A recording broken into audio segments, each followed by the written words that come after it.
जिला पद्मपुर थाना सारीगाड़ा जंगल में 10 क्विंटाल 20 केजी गंजेई जबत होती। जबत होता गंजेईर आनुमानिक मूल्य प्राय 1 कोटी ऊर्ध्व टंका हेबो बोली पुलिस सूचना देछि। मुख्य अभियुक्त और दलाल फेराल थिबा बेले एथिरे संपृक्त थिबा सारीगाड़ा ग्रामर 3 जनଙ୍କୁ गिरफ करिछि पुलिस।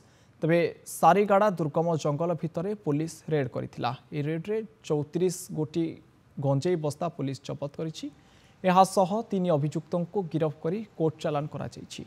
गिरफ अभियुक्त माने हेउचंती लिकेटीपदर पंचायतर सारीगाड़ा ग्रामर रेली शबर, मार्का माझी, अश्विनी शबर।